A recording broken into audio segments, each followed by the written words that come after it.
Halo, bertemu lagi dengan saya atau Mr. Tegar di sini. Nah, sekarang kita akan masuk ke topik berikutnya. Kalau tadi kita sudah mengetahui apa itu bisnis dan definisinya, sekarang Mr. Tegar akan sedikit membahas kenapa pada akhirnya bisnis itu bisa memberikan efek positif ke teman kalian, ke tetangga kalian, atau bahkan ke level-level yang lebih atas seperti misal ke Indonesia atau bahkan ke internasional. Tapi sebelum itu, nanti Mr. Tegar juga bahas tentang yang namanya kenapa seseorang itu harus belajar bisnis. Nanti ada 3 poin. Nah, langsung saja without further ado, kita bahas 3 poin tersebut. Oke, Mr. Tegar share PPT dulu. Ini saya minimize. Nah, kenapa kita harus belajar bisnis? Ada 3 hal di sini atau 3 poin. Eh, Kenapa kita atau kenapa kalian semua yang baru grade 7, 8, 9, 10, dan 11 itu harus belajar soal bisnis. Makanya ada mata kuliah kewirausahaan atau social entrepreneurship yang merupakan bagian dari bisnis science atau ilmu bisnis. Kenapa toh?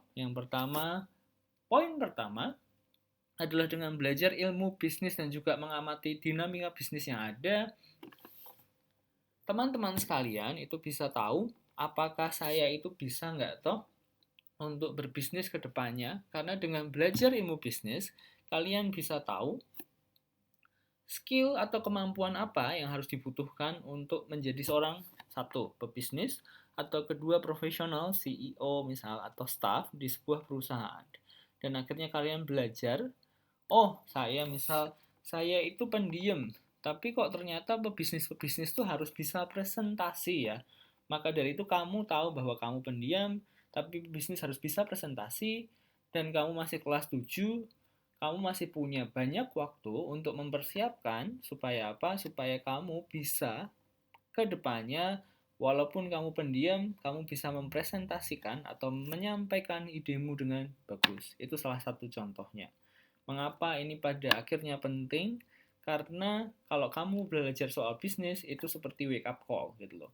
Wake up call berarti kamu paham bahwa oh di bisnis itu begini toh. Meanwhile saya begini. Itu bukan untuk discourage kamu, tapi itu untuk mempersiapkan kamu dan juga mendorong kamu semua supaya apa? Trying better.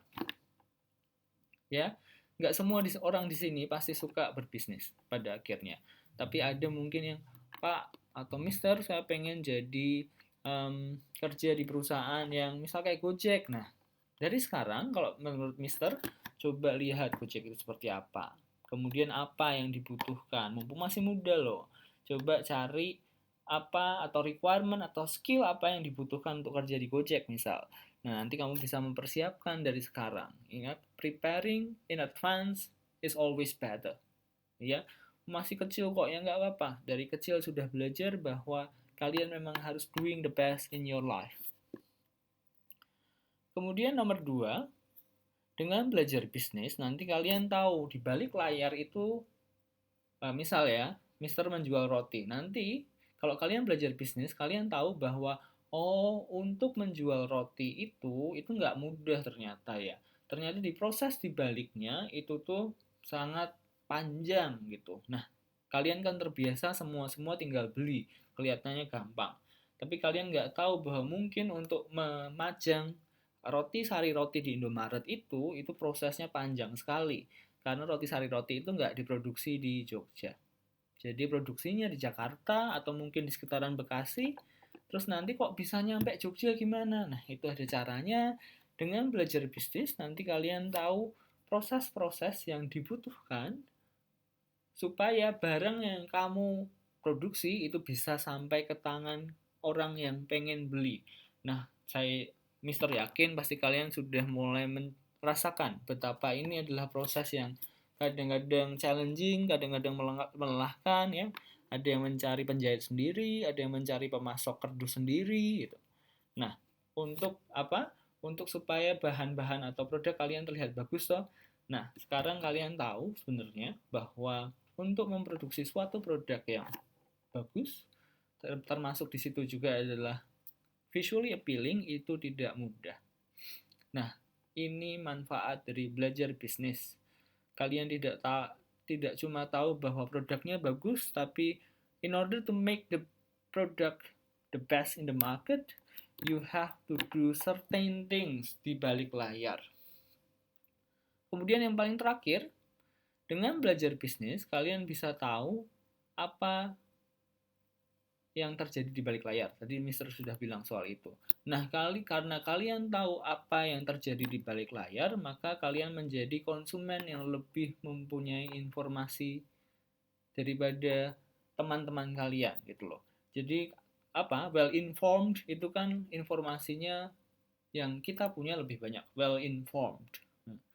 Nah, dengan mempunyai informasi dan pengetahuan lebih banyak, implikasinya apa? Atau terus kenapa kalau saya lebih tahu? Kamu jadi tidak mudah ditipu, atau kamu tahu nanti apakah suatu produk itu mahal atau tidak.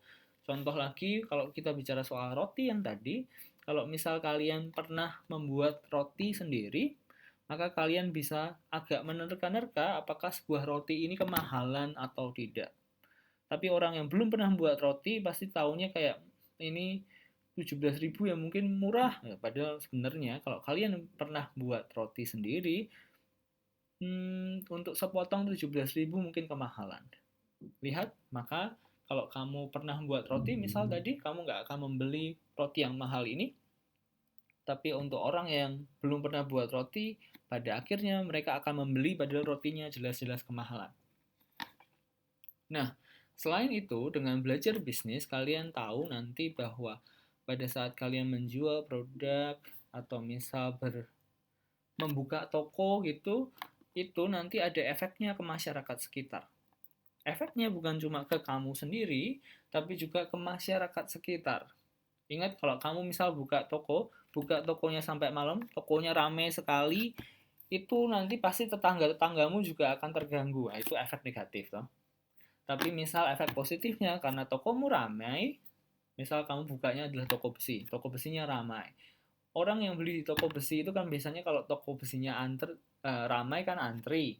Nah, tetanggamu ternyata jualan minuman. Nah, minumannya ikut laku. Nah, itu berarti positive effect of a business. Secara nggak sadar, kalian itu, baju yang kalian pakai atau semua yang kalian pakai itu adalah proses atau hasil dari company atau perusahaan lain berbisnis dan menyediakan produknya sehingga kamu bisa beli dan pakai.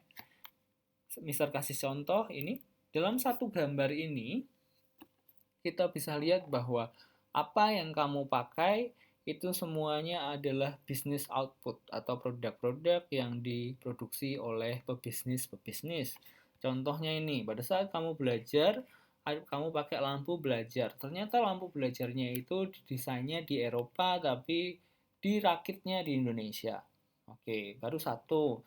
Kemudian kamu kalau mau belajar sekarang, apalagi semuanya online learning, pasti butuh laptop atau paling enggak desktop ya.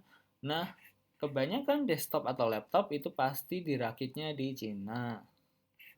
Kemudian karena ini masih masa social distancing, selalu ingat pakai masker, maka kalian harus beli masker. Kalian nggak tahu loh, mungkin masker tersebut kalau kalian lihat di boxnya itu mungkin itu bukan diproduksi di Indonesia. Lah cuma masker ternyata diproduksinya di Vietnam. Bisa jadi. Kemudian kalian harus pakai baju. Baju itu juga mungkin bukan buatan orang Indonesia. Kalau kalian bilang Uniqlo itu biasanya buatan Vietnam. Dan terakhir, kalian kalau belajar mungkin butuh musik, mungkin butuh untuk mendengarkan dengan lebih seksama, maka kalian pakai sebuah headphone. Nah, headphone itu biasanya juga didesain dan dirakit di negara yang berbeda. Dan semuanya ini yang kamu pakai adalah produk-produk yang dikeluarkan para pebisnis supaya kalian beli dan akhirnya kalian memakai. Nah, dari foto ini saja kalian bisa lihat bahwa impact dari bisnis-bisnis kehidupan ke kehidupan kalian itu sangat besar. Ingat, jadi sekarang bisnis itu bukan cuma soal jualan produk, tapi juga harus memikirkan apakah kalau aku buka toko itu aku memberikan efek positif atau efek negatif ke tetanggaku, ke mamaku, ke ke orang tuaku atau tidak. Maka dari itu nanti seperti yang selalu diterangkan oleh Miss Melinda juga, bahwa produk itu bukan cuma menghasilkan cuan, tapi juga harus ada impact-nya ke society. Society bisa luas, bisa keluargamu sendiri, bisa juga misal daerahmu sendiri, atau bisa nasional, bahkan bisa in a global context. Ini ya impact-nya. Nah, sekarang Mister ajak kalian untuk melihat dua video, yang nanti dua video ini ada yang satu tentang keripik pisang dan bagaimana cuma jualan keripik pisang bisa menghasilkan penghasilan untuk banyak orang gitu. Dan yang satu lagi adalah tentang Gojek, yang tentunya kalian kenal. Kalau nggak kenal ya kebangetan lah ya. Nah, kenapa Gojek itu ada? Nanti videonya akan menjelaskan kenapa Gojek itu ada, dan nanti efeknya Gojek ke driver itu apa yang dijelaskan oleh Pak Kemendikbud kita sendiri, Pak Nadiem. Oke, sekarang langsung saja tonton videonya.